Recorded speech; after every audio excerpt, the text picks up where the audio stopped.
Humanity was never prepared. From the sky, portals opened, unleashing creatures thirsty for destruction. Amidst the massacre, a boy watched as his guardian was brutally crushed. Her lifeless body fell before him, blood painting the ground. Frozen in fear, he couldn't move. He could only watch helplessly as his friend was about to be devoured.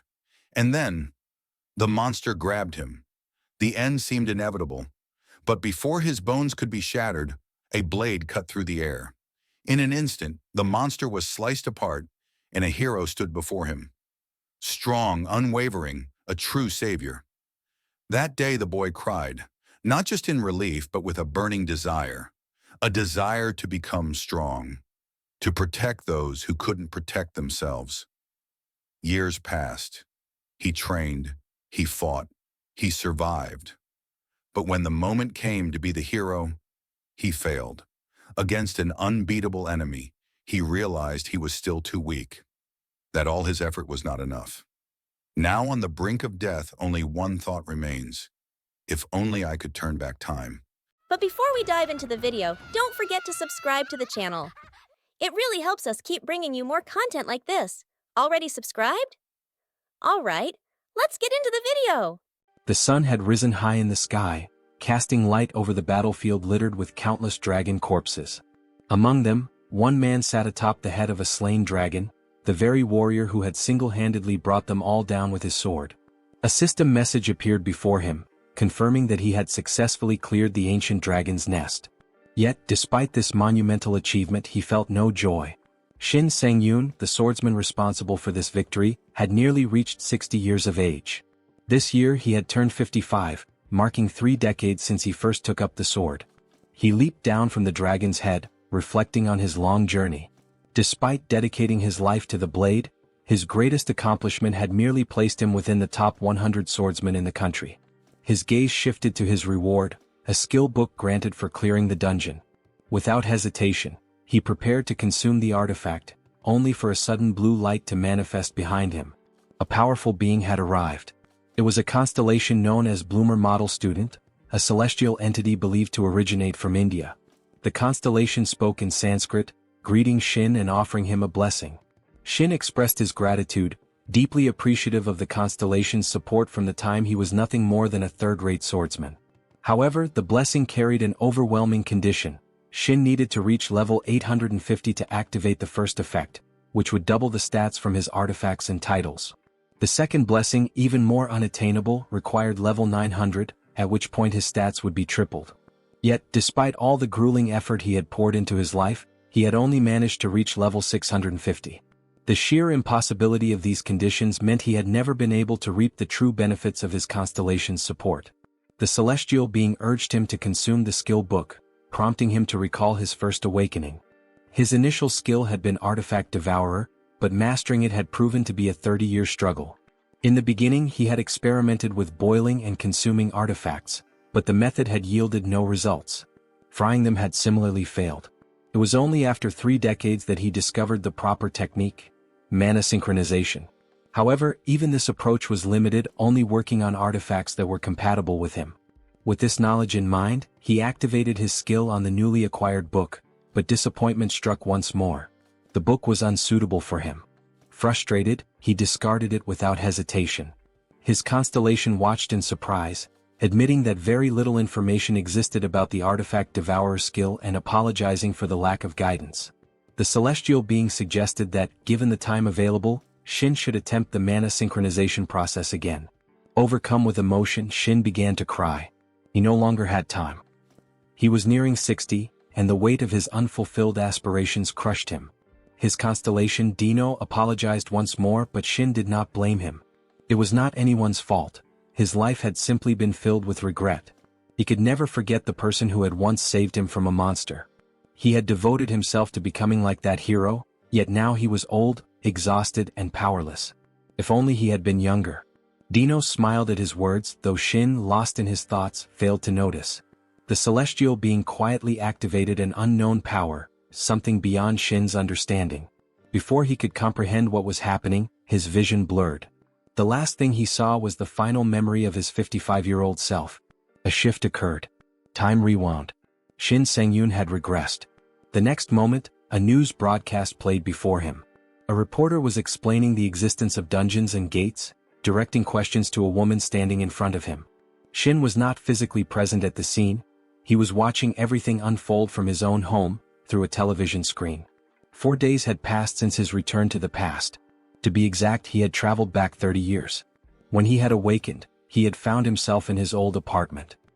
His body was that of his 25-year-old self, yet his mind carried the accumulated memories of his previous life. Confusion set in. To ground himself, he reached for his dagger, swinging it experimentally. It was a bronze-level weapon. Its name was Venomoth. Despite its low level, he recognized the dagger's hidden potential. Without hesitation, he activated his skill, beginning the absorption process. Due to the weapon's low-tier nature, the absorption rate was only 10%, but the true value lay in the hidden skill it contained. To consume the artifact, he entered an isolated space known as the Gap of Unconsciousness. This was a dimension he had to pass through each time he devoured an artifact, and the experience always left him anxious. Before him, a dish appeared.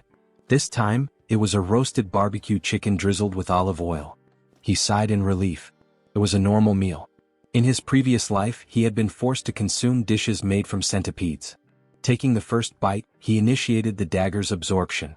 The process granted him 2 permanent agility stat points along with a hidden skill called Demon Bash. As the dagger's power was transferred to him, its physical form gradually faded away. Once the absorption was complete, it vanished entirely. Satisfied with the results, he returned home and collapsed onto the sofa. He had successfully obtained a valuable skill just as planned. Now it was time to test it. Determined to gauge its effectiveness, he decided to enter a dungeon. A massive gate loomed ahead. In front of it, players and porters had already gathered. Among them, a man approached the team leader. He was the leader of the porter team. With a concerned expression, he informed the leader that one of his members had withdrawn from the expedition, Shin Sang-yoon.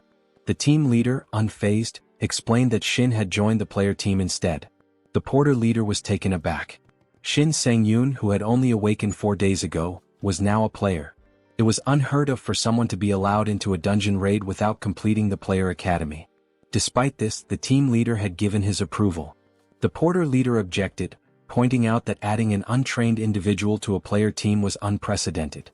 But the team leader reassured him, instructing him not to worry about contribution points or the distribution system.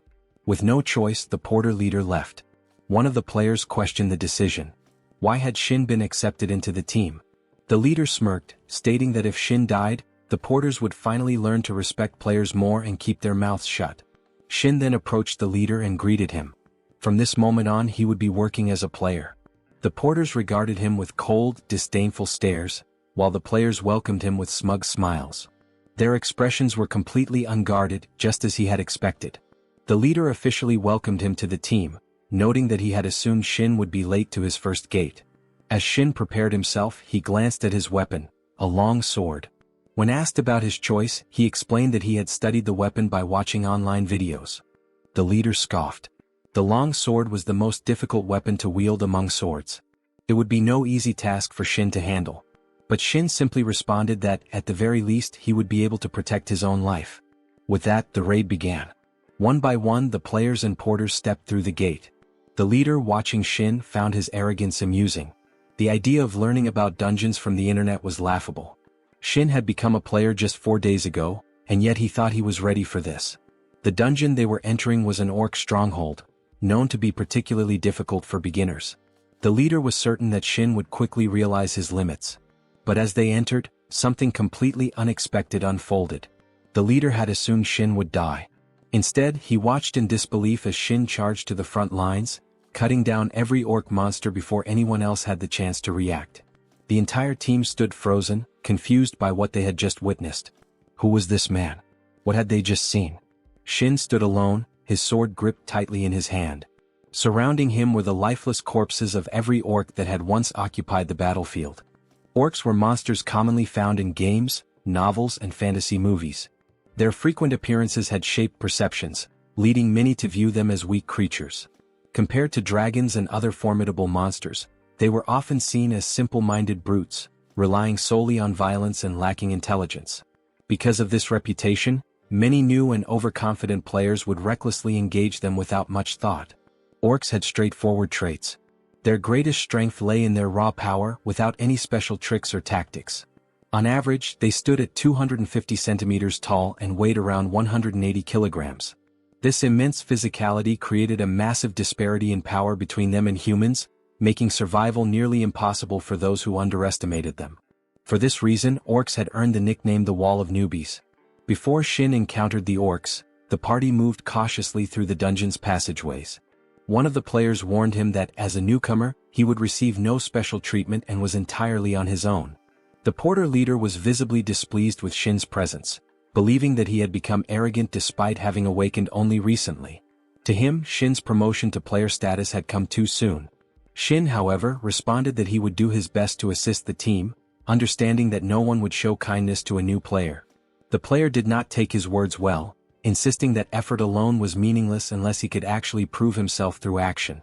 Rather than argue, Shin simply smiled and remained silent. He then asked if he could take the front lines in battle should they encounter monsters. His question was met with disbelief.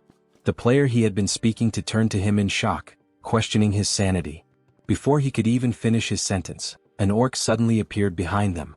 Shin placed his hand on his sword, ready to engage. The player immediately rushed forward, blocking the orc's path. He shouted at Shin, demanding to know if he had lost his mind. With his slow movements, how could he possibly wield such a heavy weapon effectively? Shin reassured him that there was no need for concern, but as the two argued, the orc seized the opportunity to attack. Its axe swung toward the player, who believed for a moment that death was imminent. Before the blow could land, the leader intervened, using his shield to deflect the attack and push the orc back.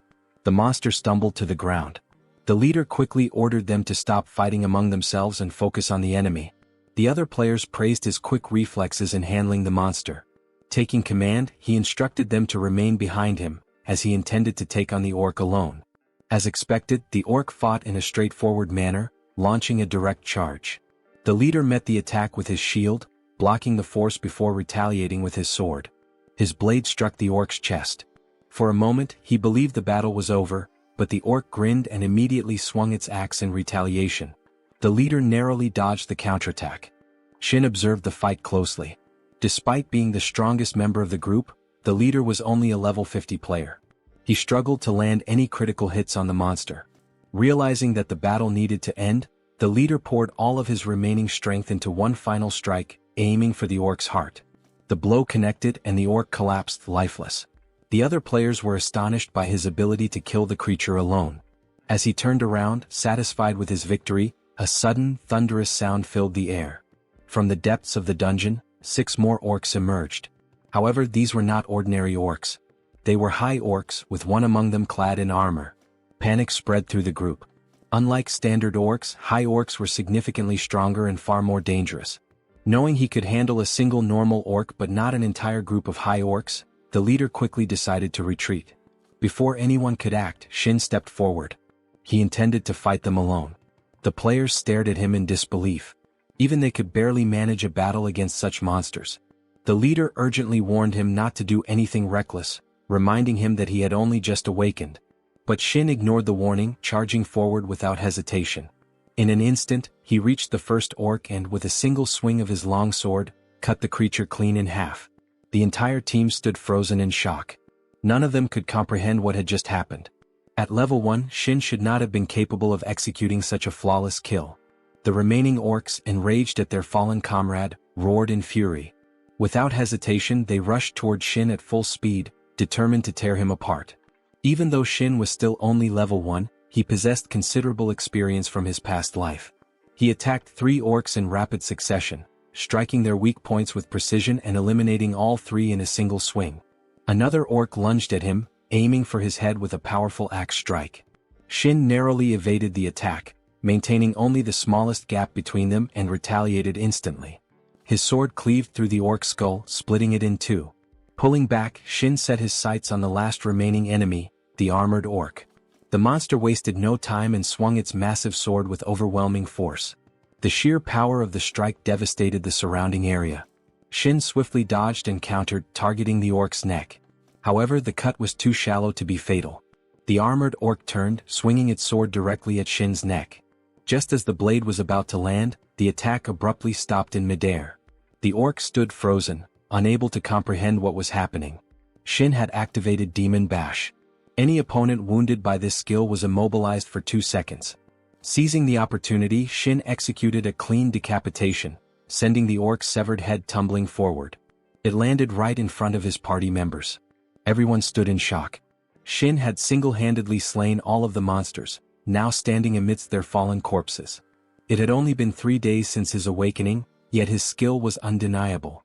They immediately recognized that he had used an ultra-short hindrance skill. Even among renowned players, the best recorded duration for such a skill was only 1.5 seconds, yet Shin's had lasted even longer. His proficiency with the greatsword was far beyond what they had expected.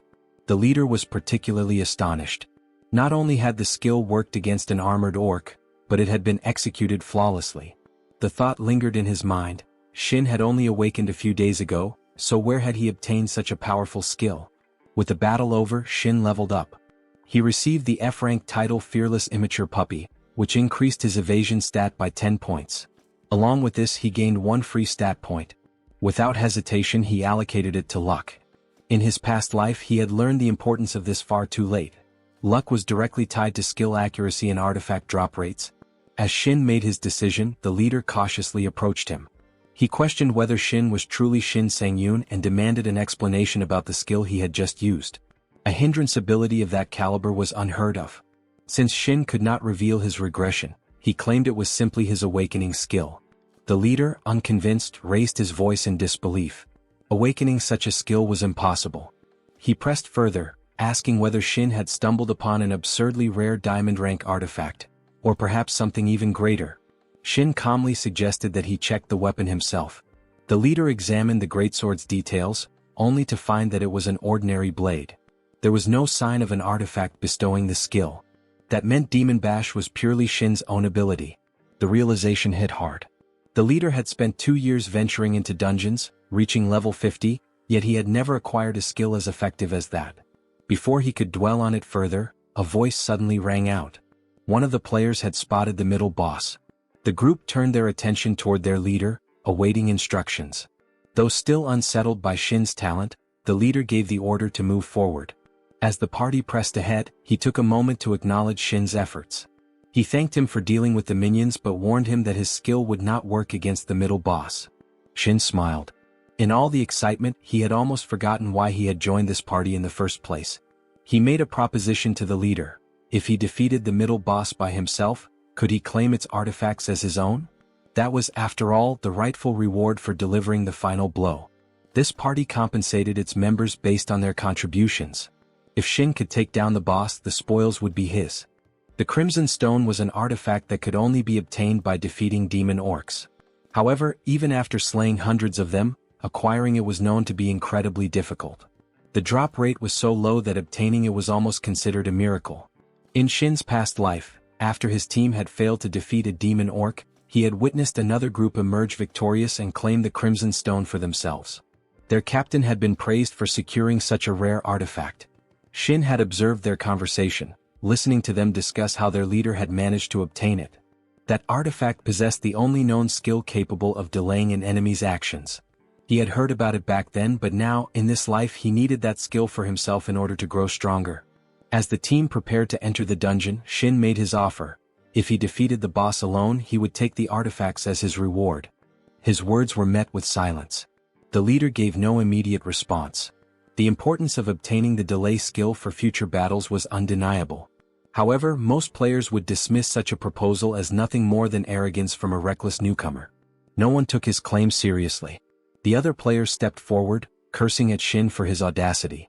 They mocked him, telling him not to get ahead of himself just because he had managed to take down some ordinary orcs. Then, unexpectedly, the captain addressed him.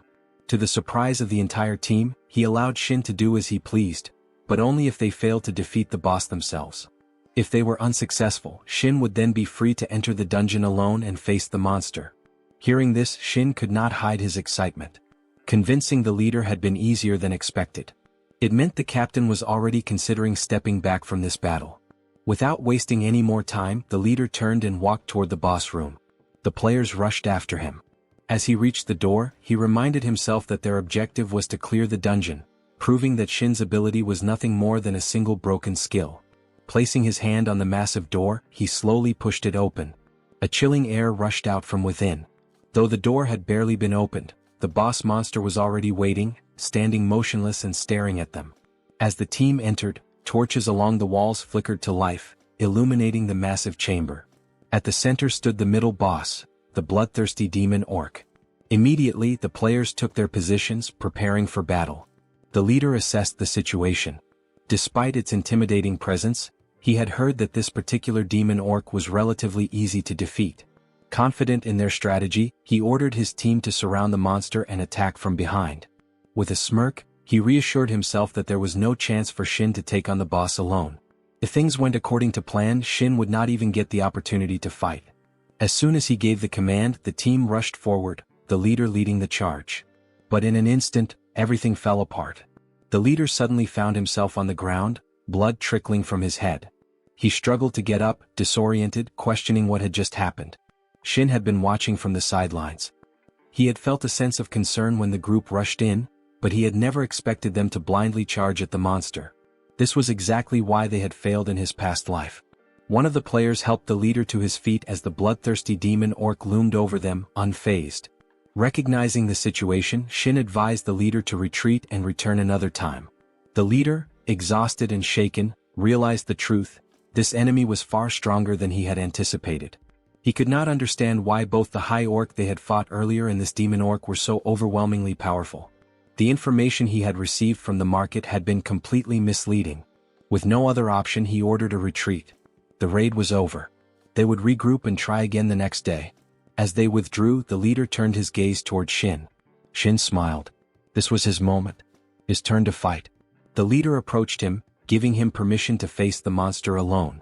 However, before stepping back, he issued a warning. If Shin died in this battle, he should not hold any resentment toward him. Shin tightened his grip around his sword, responding with unwavering confidence. There was no need for concern. He had no intention of dying today. The demon orc closed the distance in an instant, preparing to strike. By all logic, comparing their stats alone, Shin had no chance of winning. But stats were not everything. With all the experience he had accumulated from his past life, this battle was his to win.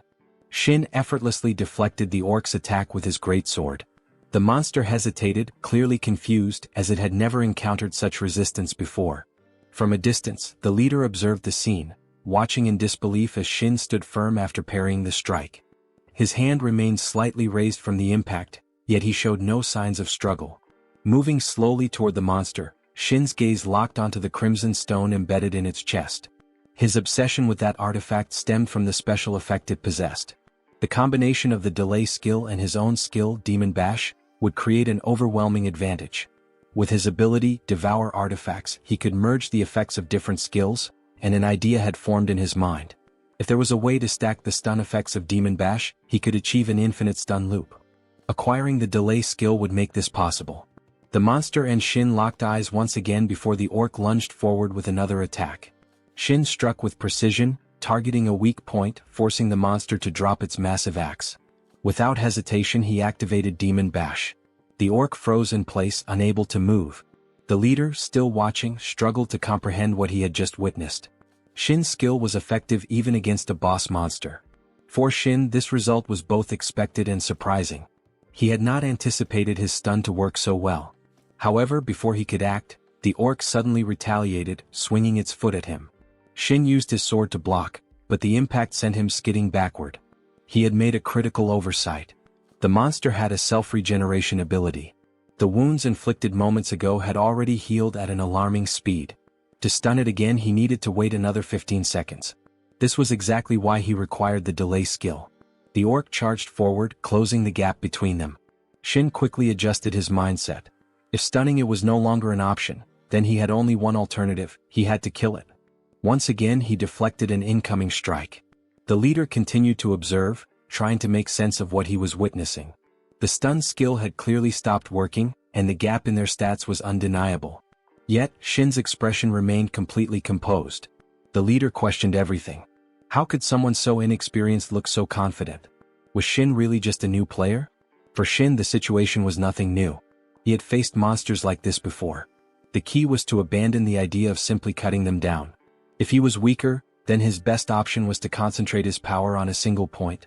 Rather than relying on brute force, he would use the enemy's own strength against it. With that in mind, he shattered the orc's axe, then drove his sword straight into its heart. The monster collapsed lifeless. A notification confirmed his victory. He had leveled up twice from defeating the demon orc. Additionally, he had acquired a new title, Demon Hunter, ranked at E. It was his second title, achieved within a single day. That had to be one of the benefits of playing solo. As the battle concluded, the captain and the other players approached him. Their expressions reflected shock and disbelief at what they had just witnessed. Shin, meeting their gazes, responded with a strange smile. To avoid dealing with unnecessary attention, he quickly devised a solution. He began to act as if the fight had been far more difficult than it appeared. Pretending that the damage inflicted by the captain had weakened him to the point where he nearly died, he let out subtle cues of exhaustion. The players immediately turned to the captain, expressing their gratitude. They praised him, believing his attack had played a crucial role in weakening the orc. The captain, however, was left completely bewildered. He listened to the players' words and then turned to Shin. Their eyes met. Without speaking, Shin silently conveyed his message. He was giving the captain a chance to maintain his honor. The captain then looked toward the Crimson Stone. He understood Shin's unspoken reminder. A promise had been made. Accepting his defeat, the captain ordered the players to prepare for the final boss fight. The team began ascending the stairs, leaving Shin behind. Once alone, Shin took hold of the Crimson Stone. Without hesitation, he started to get ready and begin to consume it. Shin drifted into the gap of unconsciousness, where a dish appeared before him. It was a master chef's bibim nengmayan, garnished with meat jelly. Fixating on the meal, he prepared himself before taking the first bite. At that moment, the absorption of the Crimson Stone commenced. His strength and health stats increased by 2 points and he gained the skill delay. With this newfound ability, he could incorporate the delay effect into his skills. A sense of nervous anticipation overtook him as he bound the delay skill to Demon Bash. If he used the skill on the same target again, a second stun state was guaranteed. This would, in turn, increase his chances of successfully applying a third and fourth stun, creating a strategic advantage. Regaining consciousness, Shin immediately checked his status window. The concept had once seemed purely theoretical, but now he confirmed its practical application. As he processed this realization, the captain approached him from behind, requesting a conversation. Turning to face him, Shin inquired about the matter. The leader informed him that they had reached the final boss room, where the orc berserker awaited. Shin expressed his intention to join the fight later, but the captain urged him to participate immediately and battle alongside the team. Ready for combat, Shin set his own condition. He wanted the boss's artifacts in return. The captain agreed without hesitation. A player approached them, reporting that the team was prepared to enter the boss room. His expression revealed clear displeasure toward Shin, his gaze filled with anger. Shin noticed but failed to understand the reason behind it. As the captain and the team moved toward the entrance, Shin pondered the players' hostility. Standing before the final chamber, they beheld the imposing figure of the berserker orc. Keeping a safe distance from the monster, the captain instructed Shin to follow closely during the assault. Shin, gripping his sword, countered by telling the captain to stay near him instead. Some team members assured him that he didn't have to fight alone, but he paid them no mind. His thoughts focused entirely on the battle. Compared to demon orcs, berserker orcs had a lower resistance to skills. Stunning it would be significantly easier. As long as he remained composed, there would be no difficulty in handling it. Without hesitation, Shin dashed forward. The orc reacted instantly, closing the distance in a single bound. In his past life, Shin had never instructed anyone to stay close to him. As a child, he had lived in constant fear. As an adult, he had merely struggled to survive. He refused to repeat the same cycle. This battle was more than just a fight, it was a chance to change. To break free from his weak past and uncertain future, he needed to prove his overwhelming abilities. His blade struck true, nearly cleaving the monster in half. He called out to the team, announcing that the orc was stunned. The captain seized the opportunity, rallying the party to launch a full assault. The team struck from all directions, relentlessly attacking until the berserker orc fell. With the dungeon cleared, some players remarked on how easy it had been. They realized how much Shin's skills had trivialized the challenge. Meanwhile, the porters exchanged conversations among themselves. Their leader expressed a desire to become Shin's personal porter, but Shin had no interest in them. Their attitude had shifted too quickly for his liking. As he assessed his progress, a notification revealed that he had leveled up once again. A new title had been bestowed upon him, this time a D-rank title. Unlike before, this had never been something he had achieved in his previous life. Yet even with his growing strength, he remained aware of one undeniable truth. He was still far from reaching the level of a certain man, Du Jiangsu, the legendary swordsman, a collector of titles, a master of the blade. In his past life, Shin had only been able to watch him from afar. But now in this life, surpassing him was no longer a distant dream. Lost in thought, Shin unknowingly made a strange expression while talking to himself.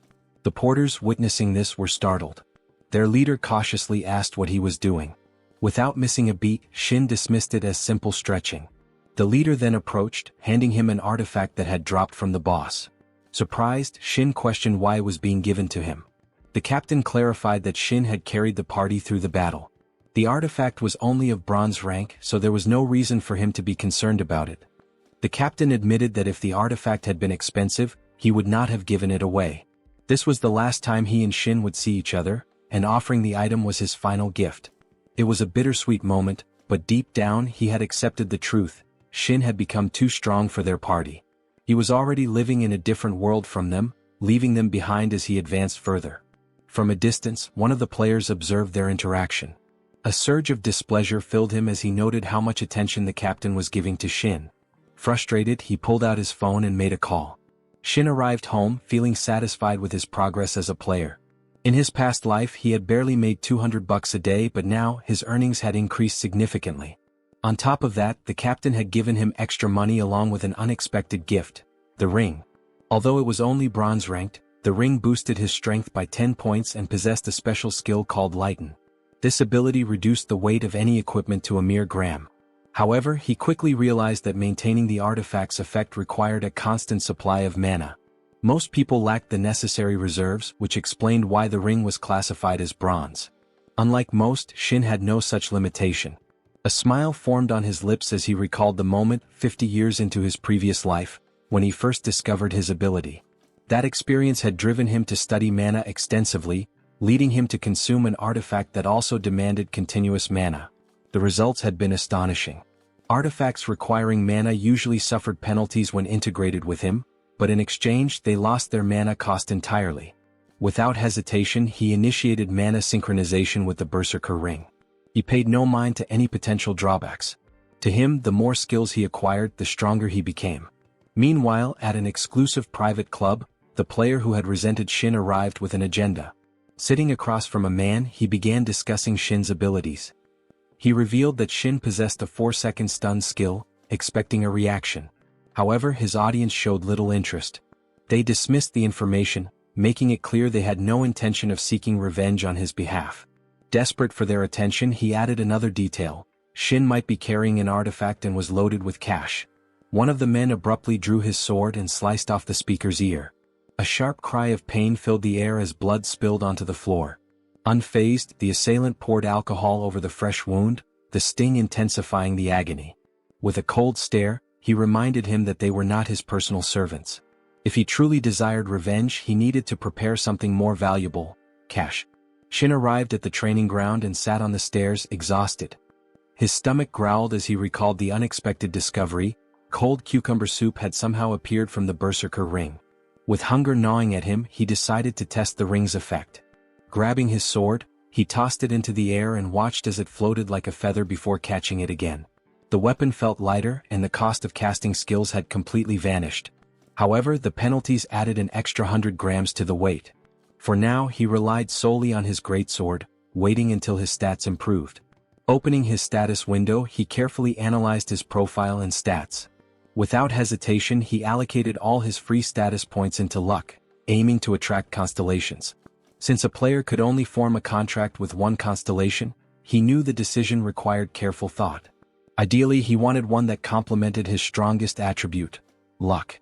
Rising from the stairs, he acknowledged his current limitations. Since he lacked the necessary conditions to attract a constellation, training remained his only option. Once his training session ended, he got into his car and drove toward a dungeon. After 3 days of training, the long drive left him drained, but the effort had paid off. He had acquired basic swordsmanship skills. Upon reaching the dungeon gate, he prepared to enter alone. Securing a solo-player dungeon had required months of waiting, but luck had been on his side this time. A car sat parked at a distance behind him. Someone had followed him into the woods. Their intentions remained unclear, but whatever they planned, he could deal with it inside the dungeon. Without hesitation, he stepped through the gate. Moments later, they followed. Their purpose was clear: they had come to kill him. As they entered, a sound echoed through the dungeon. Shin sat on a rock, calmly observing them. He pointed out that this was a single-player dungeon, questioning why they had entered. It wasn't as if they had made a mistake. After all, he owned the dungeon. Weapons were already drawn. They dismissed his words, seeing no reason to back down. To them, Shin was nothing special, and if they eliminated him here, no one would ever find out. Shin assessed their formation. They had abandoned stability by excluding healers and mages, forming a party composed solely of swordsmen and an archer. A group specialized in hunting other players, a pack of hyenas. His mind drifted to his past life. These same players had met their end under the relentless surveillance of the Player Association. He understood their reasoning for being here, but for such parties, dealing with an archer was always the greatest challenge. Inside the dungeon, there was no escape. If 4 bodies needed disposal, this was the perfect place.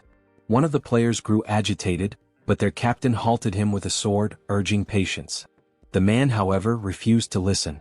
Shin advised him to obey his leader, but his words only fueled the player's rage. Without hesitation, the man lunged forward and attacked.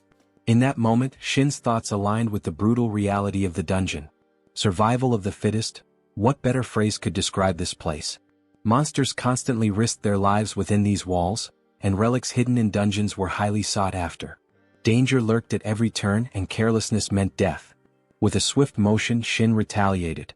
His blade struck true, cleaving his attacker in half. The sudden attack took them by surprise, and they immediately ran to create some distance from Shin.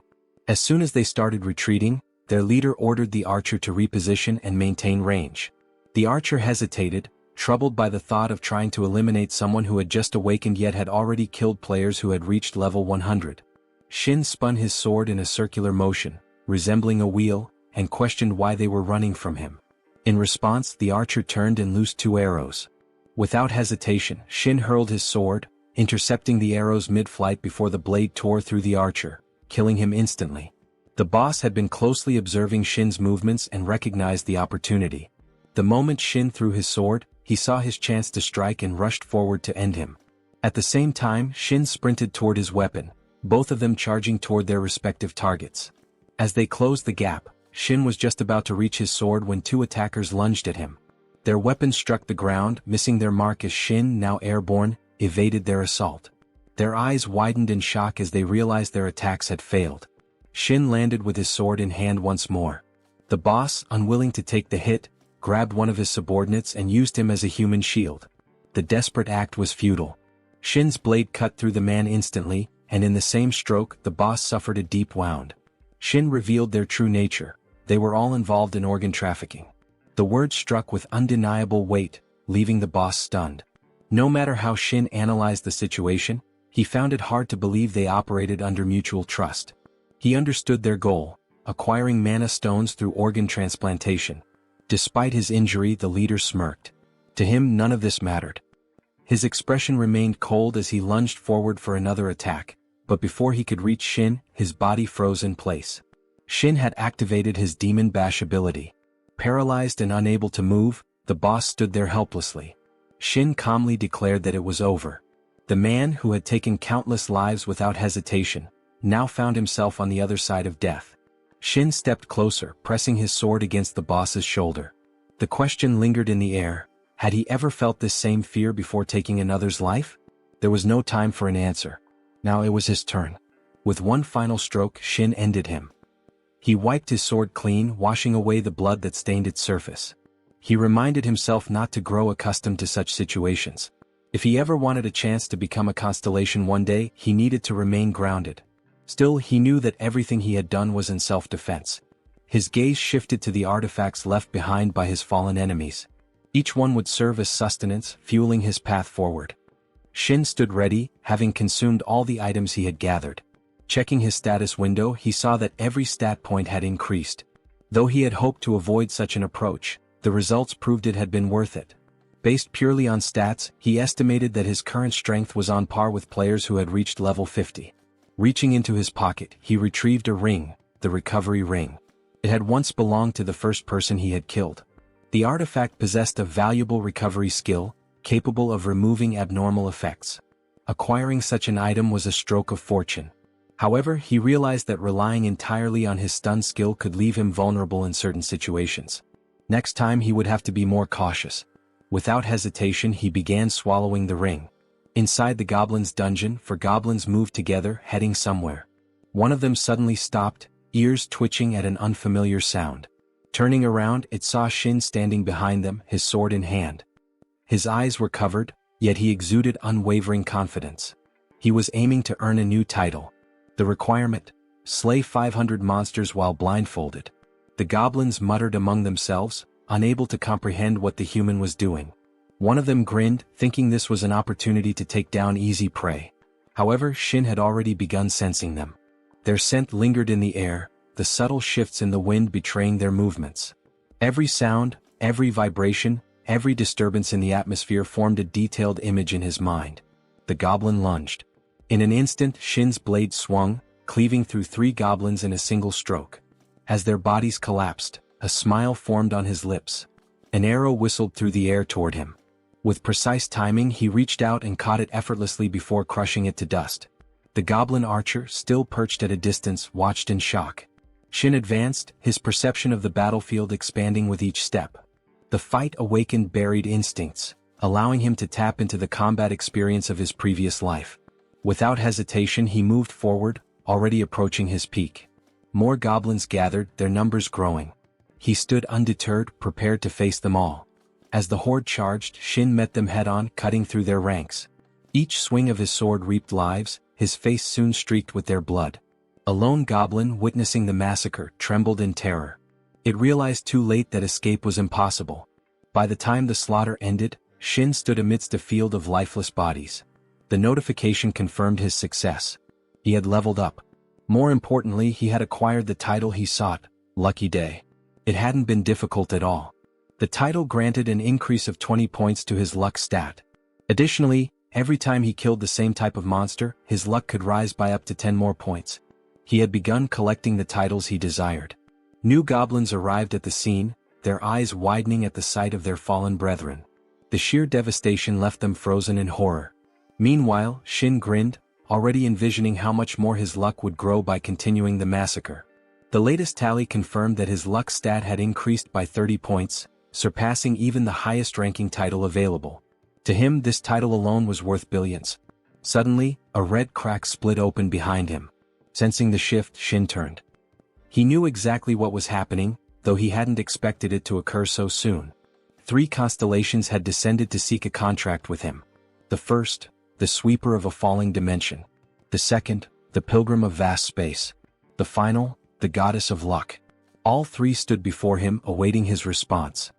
3 constellations had descended before Shin, an event that left him astonished. He had never expected them to appear so soon, let alone all 3 at once. Among them was the goddess of luck, a presence that took him completely by surprise. A sense of nervousness crept over him as he questioned whether he was being too arrogant. In his previous life, he had never encountered anything like this. The goddess regarded Shin with a smile, her expression filled with warmth and curiosity. There was unmistakable interest in her gaze, as if she had never seen a swordsman so fortunate before. Shin in turn smiled back. He had invested all his free points into luck, and now it seemed that this decision had drawn divine attention. The 3 celestial beings had arrived with the intent to form a contract with him, but before making a decision, he needed to evaluate each one carefully. The first was the Warden of the Corrupt Dimension, a divine entity closely associated with slaughter. His interest in Shin stemmed from the brutal massacre of the goblins. The second was the Wandering Pilgrim in the Grand Universe. Unlike the Warden, this one puzzled Shin. There was no clear reason for his presence, though it seemed that the Goddess of Luck was somehow responsible for drawing him in. Among divine beings, she was known to be particularly popular. The goddess once again focused her gaze on Shin and made a statement that set her apart from the others. Unlike typical divine entities, she offered a unique opportunity. Choosing her would not prevent him from forming additional contracts with other deities. This revelation reminded Shin of a figure from his previous life. There had been a player, an archer, who had made a contract with the goddess of luck and another divine entity. That archer had possessed an uncanny ability to fire arrows into the sky and still strike his exact targets. Many had accused him of cheating or using tricks, but in reality he had simply harnessed the blessings of two constellations. It was none other than the goddess of Lucky who had made such feats possible. As the three divine beings stood before him, Shin felt a wave of confusion. The pressure to choose weighed heavily on him, but the deities dismissed his hesitation, urging him to abandon trivial concerns and make a decisive choice. The goddess of Lucky was undeniably a valuable patron, but a lingering doubt gnawed at him. What if no other deity appeared in the future? This decision would shape the rest of his life as a player. In his past life, when he had become a player, a decade had passed before a single deity had come to him. That entity, known as the late-blooming model student, had been a beacon of hope, a literal ray of light in his otherwise bleak existence. Shin had believed that his luck was finally changing. But nothing had improved. He had reached the age of 55 without ever benefiting from the divine blessings, as the requirements had been far too unrealistic. Even so, he had to acknowledge that this particular deity might have been the reason he was able to return to the past. For that, at the very least, he owed some measure of gratitude. Shin understood that he had to be even more cautious now, as he could not assume that another return to the past would ever be possible. His decision was critical. He had to choose between the divine power of the wandering pilgrim in the grand universe, the destructive force of the warden of the corrupt dimension, or the blessings of the goddess of luck. With his mind made up, Shin was ready. He clicked the accept button. His choice was the goddess of luck. She had not expected him to choose her, but as soon as the contract was established, she was overjoyed. The contract would last for 30 years, persisting even beyond his death. Reactions from other constellations varied. Some sincerely congratulated him on his choice, while others displayed open hostility, intent on hindering his growth. He had not anticipated attracting such attention from them, but his decision had been made. Shin reached out his hand. They had to support each other now. Slowly, she placed her hand in his and began bestowing her blessings upon him. As he gazed out his window, the first blessing was revealed. Every strike he landed would be a critical hit. The second blessing granted him the ability to see all hidden skills within artifacts. The third ensured that every boss monster he defeated would drop artifacts. The goddess took pride in the blessings she had granted. To Shin, they felt overwhelmingly powerful, almost broken in nature. But the blessings were not yet over. The fourth blessing enhanced his luck growth. Every point he invested in luck would count as 2, and this effect extended to the devourer of artifacts as well. Tears welled in Shin's eyes as he processed the magnitude of these gifts. When he turned back, the goddess urged him to make his second contract. The other two deities waited for his response. Instead of choosing immediately, Shin asked them to leave for now. He needed to focus on the goddess first. The two deities were taken aback by his decision. They did not conceal their intentions, warning him that if they met again they would kill him. Meanwhile, the goddess had transformed into a smaller form. She seemed to want to embrace him, but Shin was visibly nervous. He recalled her words, there was no need to be greedy just yet. Better opportunities would come later. With his decision made, Shin finally stepped into the boss room. The battle began. The goddess observed his fight, astonished at his strength, which had surged due to the devourer of artifacts. His opponent, however, matched his power. The boss was a greedy goblin lord. Shin launched an attack, but the goblin blocked it with his axe.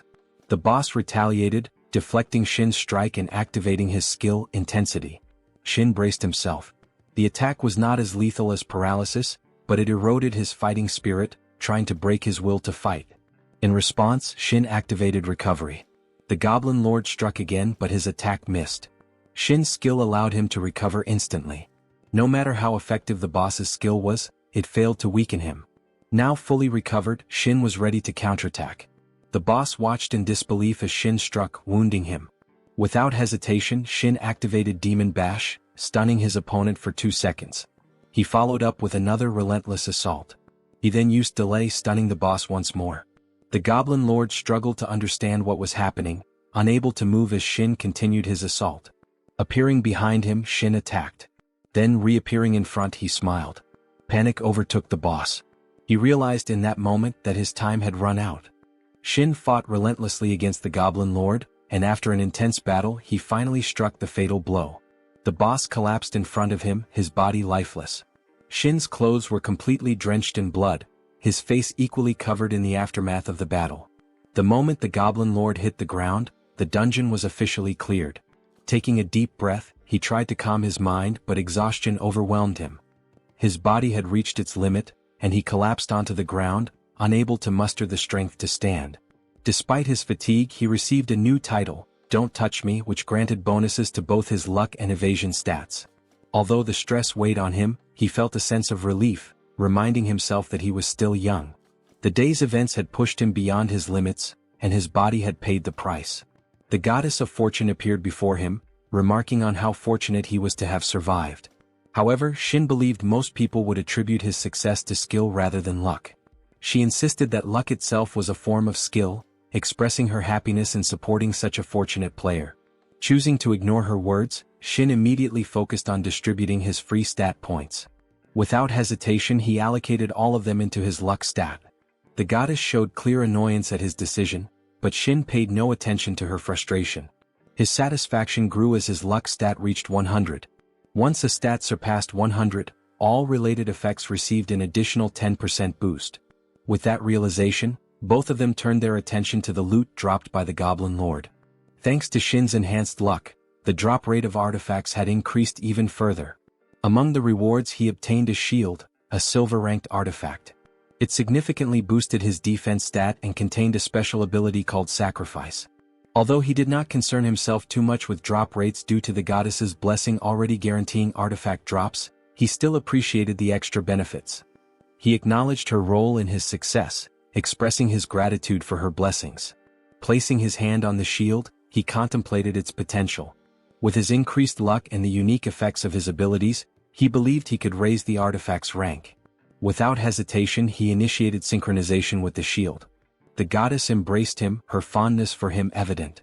Shin observed her demeanor, noting that she seemed far more at ease compared to his previous contractor. Eventually he arrived at the quest area. A woman stood before him, visibly troubled. She had refused his suggestion outright, despite them discussing the same idea. Her reaction took him by surprise, making him momentarily nervous. She insisted that he reconsider his approach, making him question whether he had truly found the right solution. Before reaching his destination, the memory shifted back to an earlier moment. He was driving his car, lost in thought. His concern rested on the shield, specifically the fact that it had come from a goblin. However, absorbing the artifact was a straightforward task, so he pushed those concerns aside. His car, on the other hand, was another issue entirely. The vehicle had clearly reached its limits. It was in poor condition, and as he glanced at the control panel, the situation worsened. The fuel tank was empty, the battery had died, and the temperature gauge signaled that the engine was overheating. The realization caught him off guard. His car was in far worse shape than he had anticipated.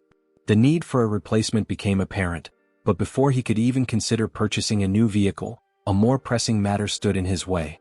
A house. Given the number of people likely seeking his death, he could not afford to level up consistently without caution. His survival required better equipment, stronger artifacts, and new skills to enhance his status. Silence filled his mind as he came to a singular conclusion. The solution to all his problems was money. A substantial amount of money was the only way to secure his future. And at that moment, there was only one place where he could acquire such wealth. The system designed for players had introduced quests, and an organization was responsible for managing those quests, the Players Association. Determined, he decided to visit the Players Association, knowing it was the only path to securing the funds he desperately needed. Returning to the present, uncertainty clouded his thoughts. The woman in front of him had made it clear that he needed to enter a dungeon suitable for his level. Raiding high-level dungeons was not an option just yet. Shin attempted to convince the woman before him to let him enter the dungeon. However, at only level 17, his request was met with strong resistance. Entering a low-level dungeon would be a waste of his time, yet she trembled and cried, fearing for his life. She insisted that he raid a dungeon appropriate for his level, but Shin remained steadfast, unwilling to listen to anyone. As the tense exchange continued, another woman approached from behind, inquiring about the situation. Shin turned to see her as the staff quickly reassured her that nothing significant had occurred. She was an A-ranked player, Kim Miso, known as the Marksman of Destruction. Shin immediately recognized her as the first player to reach level 100 and earn the title of Marksman. Her strength was undeniable, but what truly set her apart was her lineage. She was the daughter of Kim Yoon-chul, the president of Shinsung Biotechnics. Her guild, Adian, was composed of formidable players. Among them was Shin Tae, a shadow assassin widely regarded as the greatest in her class, and Cho Jin-ho, the nation's most skilled swordsman. Both were core members of the guild, which solidified its reputation as one of the strongest. Kim Miso, born into immense privilege, had the largest diamond spoon in players' history, securing her a place among the elite from the very beginning. Observing Shin, she noted that she had never seen him before. In response, he explained his reason for wanting to enter a high-level dungeon: he needed money. Onlookers, who had previously assumed Kim Miso was angry with Shin for his attitude, now turned their full attention to their conversation. The murmurs grew as people speculated about her reaction. Kim Miso cautioned Shin about the dangers of high-level dungeons. He, however, was already well aware of the challenges that awaited within.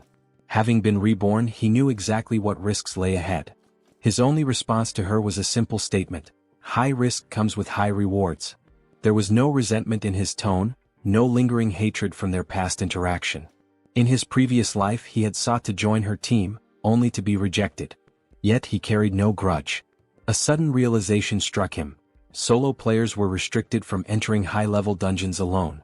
That rule would only be lifted 4 years later. Accepting the situation, he turned to leave, admitting fault for not knowing this beforehand. But before he could walk away, Kim Miso smiled and told him to stop. Turning back, he was met with an unexpected offer. She invited him to join her team. Shock spread among those watching. The astonishment in the crowd was quickly replaced by jealousy. Shin, however, remained wary. He could not understand what she truly wanted from him. Pressing for clarification, he questioned her intentions. She simply stated that she wished to help fellow players. Yet Shin had learned not to trust mere words. There were always conditions attached. As their conversation continued, the staff remained clueless about the deeper meaning behind their exchange. Kim Miso presented her condition. He only needed to make her a promise. If he disappointed her, he would have to pay the price. But if he proved himself to be as strong as he claimed, she would owe him an apology. Studying her closely, Shin realized her true intent. She only wanted to test him. Kim Miso's influence extended far beyond her abilities as a player. Even the clothes she wore turned into fashion brands. She had a habit of testing confident players to see if their arrogance was backed by skill. A grin formed on Shin's face. Without hesitation, he suggested they leave immediately. Excitement surged through him. The situation was becoming far more interesting than he had anticipated. Earlier, as soon as Kim Miso arrived at the player association, her driver wished her good luck before she stepped out. She instructed him to wait while she entered the dungeon. Since all her guild members were occupied, she decided to form a party with random players. While speaking with the staff, she was handed her level 100 badge. As she prepared for her mission, a commotion nearby caught her attention. She turned to see Shin arguing with the association staff about entering the dungeon alone. Observing him, she realized that the current party regulations for the quest provided her with a reason to work with him. She smiled, noticing the nervous expression on the staff member's face as he addressed her. Listening in on their conversation, she grew more interested in Shin. Eventually, both agreed to enter the dungeon together. Curious about the quest Shin had requested to enter alone, she questioned a female staff member, who hesitated before pulling up the quest window. Sliding it toward Miso, the staff member urged her to take a look. The request involved a defense quest centered around hunting wolves.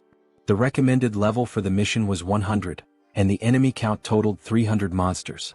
Analyzing the details, she realized Shin had not requested a raid quest but a defense quest, which required them to eliminate every monster to succeed. The standard requirement for clearing a defense dungeon was a team of 4. 1 tank, 2 damage dealers and a ranged damage dealer. Despite these minimum requirements, Shin intended to take on the mission alone. To any experienced player, this was nothing short of suicide. When he asked if she was nervous about the mission, she initially dismissed the thought. However, as he pointed out that she had been staring at the quest window for a while, she trembled with frustration at his words. The female staff member watching the exchange was confused as to why he was upsetting Miso. Before he could continue speaking, she suddenly grabbed his hand. Smiling, she reassured the staff that there was no issue. She had already accepted the quest request. A surge of blue lightning filled the hall as they were immediately transported to the quest area. The staff woman remained concerned for them, but with Kim Miso accompanying Shin, she believed they would return safely. Meanwhile, the surrounding players expressed their disbelief, questioning whether Shin could complete the mission successfully. Another player voiced skepticism, wondering how a mere level 17 player could survive against such odds. One person speculated that Miso had a strategy in mind. After all, she was the youngest A+ ranked player. The association had recently introduced a new ranking system to evaluate a player's strength, taking into account two primary factors: the number of dungeons cleared and overall combat understanding. Kim Miso's high rank was earned solely based on her exceptional combat understanding. Even though she was a formidable player, there were still creatures even stronger than her. Despite all the speculation, what truly stirred jealousy among the onlookers was the fact that Shin had entered the dungeon alone with Miso. The dungeon resembled a city landscape. Its name was Night and Wolf, and the objective was to defend a bridge from an onslaught of monsters. As an archer, Miso positioned herself atop a tower, granting her a full view of the battlefield. From there she could clearly see the approaching monsters. Down below, Shin stood in the middle of the bridge awaiting their arrival. Watching him closely, she reminded herself that if he found himself in danger, it would be her responsibility to intervene. She had accepted this mission, and she could not allow him to fail. Shin met her gaze and smiled. 30 minutes earlier, before their arrival, Shin had meticulously inspected his sword. He had warned her not to interfere unless he explicitly asked for help. His words had startled her. He then declared that she would receive only 5% of the total reward from the monster hunt. Advising her to position herself at a high vantage point, he instructed her to attack only upon his signal. Her concern for him deepened. With 300 monsters in the dungeon, there was no way he could handle them alone. The mission's difficulty was apparent to her. Even at level 100, this was no easy task. Staring at him in silence, she found herself amazed by his unwavering confidence. Standing tall with a fearless smile, Shin urged her to simply wait and watch. Prepared for battle, he braced himself for the approaching monsters. The wolves finally emerged. Their bodies glowed with an eerie blue light as they advanced. Without hesitation, Shin struck the ground with his weapon. There was no way he would allow a single monster to pass him. The battle began as Shin and the monsters charged at each other. Miso observed silently as Shin engaged them, eliminating each one with swift precision. Every strike was executed flawlessly without wasted movement, cutting them down in mere seconds. He turned back with a smile, enjoying the sound of their demise. Miso was astonished, recognizing that Shin was far from ordinary. His attacks maintained a perfect balance of offense and defense, avoiding unnecessary motions while maximizing efficiency. Despite his skill, she believed there was still much to improve, given the sheer number of enemies still standing. Shin soon found himself surrounded, as these were no ordinary monsters that a level 17 player should be able to handle alone. Miso sensed something unusual and was caught off guard when she noticed that all the creatures Shin had attacked had suddenly frozen in place. Realizing that he had used a stunning ability, she was so shocked that she lost her balance, nearly falling but managing to steady herself just in time.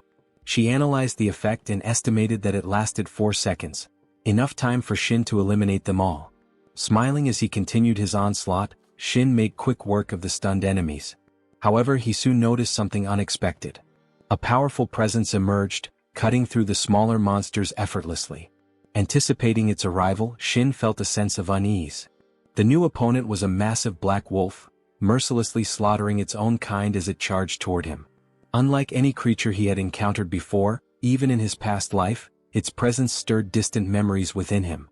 Miso too was taken aback when the boss monster unleashed a stun ability, identical to the one Shin had used. The effect was so powerful that it extended even to her position high above. However, she remained unaffected due to the pendant she wore, which contained an artifact that nullified such effects. She recalled that this creature possessed a stun skill but had nearly forgotten about it. Now, with Shin directly in harm's way, she prepared to act. She reasoned that while Shin could likely stun the boss, he had no means of countering its ability due to his low level. Contrary to her expectations, Shin activated his skill recovery, completely negating the stun effect, and charged forward at full speed. Miso was stunned. His mastery of the sword was undeniable, and now he displayed an extended stun duration along with the ability to remove debuffs. For a level 17 player, such abilities were unprecedented. The Black Wolf was equally shocked when Shin suddenly broke free from the stun. Its instincts told it that its prey should have been immobilized, yet Shin was already upon it.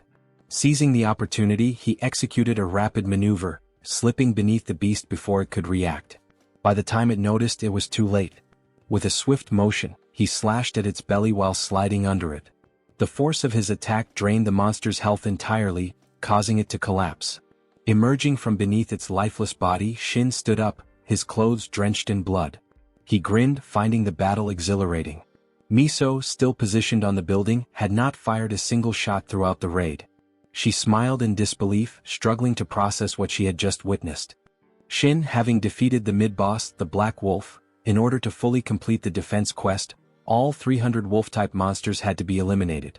By this point he had already defeated 299 of them. His rapid progress in leveling up was evident, and he seemed quite pleased with his advancement. As a result of his achievement, he also obtained a D-rank title, which significantly improved his abilities. This title granted him immunity to the debuffs caused by any regular wolf-type monster, allowing him to ignore their effects with ease. However, it was not enough to counteract the debuff from the boss monster, leaving him still vulnerable to its effects. Turning around, he glanced at Miso, who was still standing atop a building, appearing completely shocked by what she had witnessed. Her reaction brought a smile to his face as he assessed her expression, realizing that she likely still struggled to believe in his skills.